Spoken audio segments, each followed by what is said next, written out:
Welcome back to the Chronicles of Narnia. This is Chapter 9. The Chronicles of Narnia is written by C.S. Lewis. Publisher is HarperCollins, and we're reading The Lion, the Witch, and the Wardrobe. Chapter 9, In the Witch's House. And now, of course, you want to know what happened to Edmund. He had eaten his share of the dinner, but he hadn't really enjoyed it because he was thinking all the time about Turkish delight, and there's nothing that spoils the taste of good and ordinary food half so much as the memory of bad magic food. And he had heard the conversation, and he hadn't enjoyed it much either, because he kept on thinking that the others were taking no notice of him and trying to give him the cold shoulder. They weren't, but he imagined it. And then he listened until Mr. Beaver told them about Aslan, until he had heard the whole arrangement for meeting Aslan at the stone table. It was then that he began very quietly to edge himself under the curtain which hung over the door. The mention of Aslan gave him a mysterious and horrible feeling, just as it gave the others a mysterious and lovely feeling.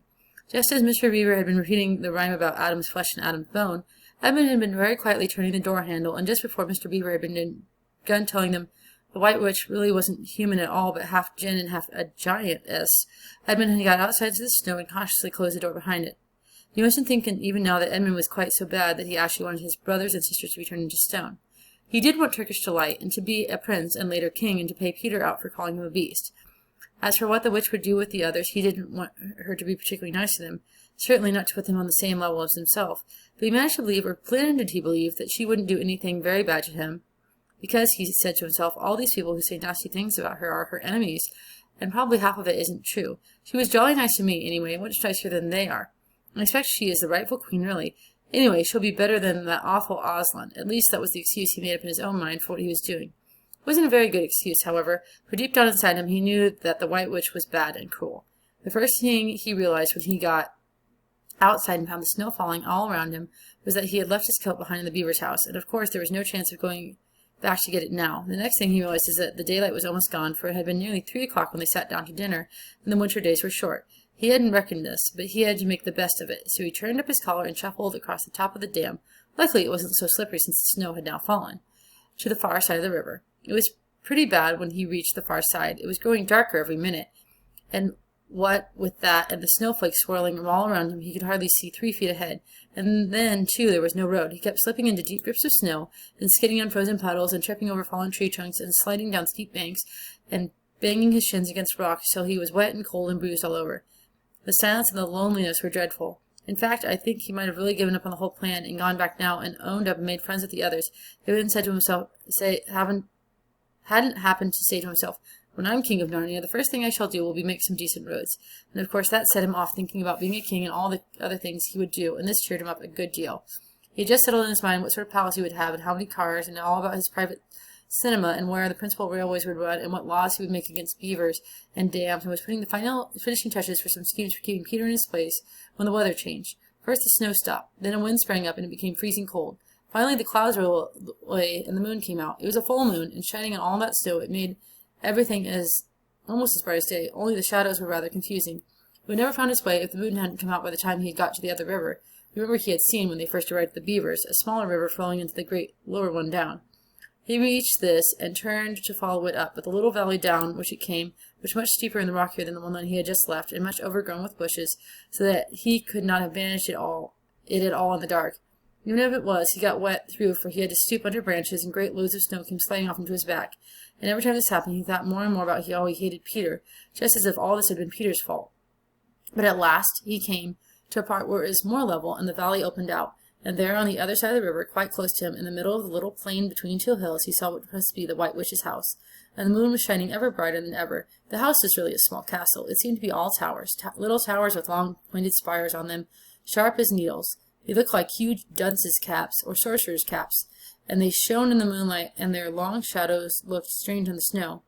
Edmund began to become afraid of the house, but it was too late to think of turning back now. He crossed the river on the ice and walked up to the house. There was nothing stirring, not the slightest sound anywhere. Even his own feet made no noise in the deeply newly fallen snow. He walked on, past corner after corner of the house, and past turret after turret to find the door.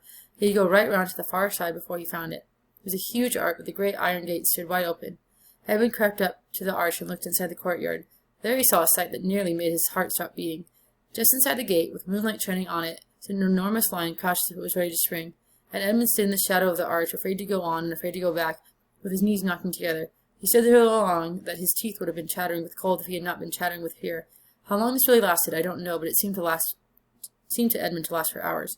And at last he began to wonder why the lion was standing so still, for it hadn't moved 1 inch since he first set eyes on it. Edmund now ventured a little nearer, still keeping the shadow of the arch as much as he could. He now saw from where the lion was standing that it could have been looking at him at all. But suppose it turns its head, thought Edmund. In fact, it was staring at something else, namely the little dwarf who stood with his back about 4 feet away. Aha, thought Edmund. When it springs at the dwarf, then that will be my chance to escape. But still the lion never moved, nor did the dwarf. And now at last Edmund remembered what the others had said about the white witch turning people into stone. Perhaps this was only a stone lion. And as soon as he thought of that, he noticed that the lion's back and the top of its head were covered with snow. Of course it must only be a statue. No living animal will let itself get covered with snow. Then very slowly, with his heart beating as if it would burst, Edmund ventured up to the lion. Even now he hardly dared to touch it, but at last he put out his hand very quickly and did. It was cold stone. He had been frightened of a mere statue. The relief which Edmund felt was so great that in spite of the cold he suddenly got warm all over, right down to his toes, and at the same time there came into his head what seemed to be a perfectly lovely idea. Probably, he thought, this is the great lion Aslan they were all talking about. She's caught him already, and turned him into stone, so that's the end of their fine ideas about him. Huh! Who's afraid of Aslan? And he stood there gloating over the stone lion, and presently he did something very silly and childish. He took a stump of lead pencil out of his pocket and scribbled a moustache on the lion's upper lip, and a pair of spectacles on his eyes. And he said, "Yeah, silly old Aslan, how do you like being a stone? You thought yourself mighty fine, didn't you?" But in spite of the scribbles on the face of the great stone beast, still looked so terrible and sad and noble, staring up in the moonlight, that Edmund didn't really get any fun out of jeering at it. He turned away and began to cross the courtyard. As he got into the middle of it, he saw that there were dozens of statues all about, standing here and rather there as the pieces stand on a chessboard when it is halfway through the game. There were stone satyrs and stone wolves and bears and foxes and catamountains of stone. There were lovely stone shapes that looked like women but were really the spirits of trees. There was a great state of a centaur and a winged horse and a long, lithe creature that Edmund took to be a dragon. They all looked so strange, standing there perfectly lifelike and also perfectly still. In the bright, cold moonlight, there was eerie work crossing the courtyard. Right in the very middle stood a huge shape like a man, but as tall as a tree, with a fierce face and a shaggy beard and a great club in its right hand. Even though he knew it was only a stone giant, and did not a live one, Edmund did not like going past it. He now saw that there was a dim light showing from the doorway on the far side of the courtyard. He went to it, and there was a flight of stone steps going up to an open door. Edmund went up them. Across the threshold lay a great wolf. It's all right, he kept saying to himself. It's only a stone wolf, it can't hurt me. And he raised his leg over it. Instantly the huge creature rose, with all the hair bristling along its back, opened a great red mouth, and in a growling voice said, "Who's there? Who's there? Stand still, stranger, and tell me who you are." "If you please, sir," said Edmund, trembling so that he could hardly speak. "My name is Edmund, and I am the son of Adam that Her Majesty met in the wood the other day, and I have come to bring her the news that my brother and sisters are now in Narnia, quite close, in the beaver's house. She wanted to see them." "I will tell Her Majesty," said the wolf. "Meanwhile, stand still on the threshold as you value your life." Then it vanished into the house. Edmund stood and waited, his fingers aching with cold and his heart pounding his chest.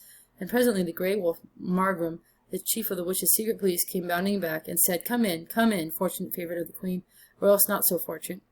And Edmund went in, taking great care not to tread on the wolf's paws. He found himself in a long, gloomy hall with many pillars, full, as the courtyard had been, of statues. The one nearest the door was a little fawn with a very sad expression on its face, and Edmund couldn't help wondering if this might be Lucy's friend.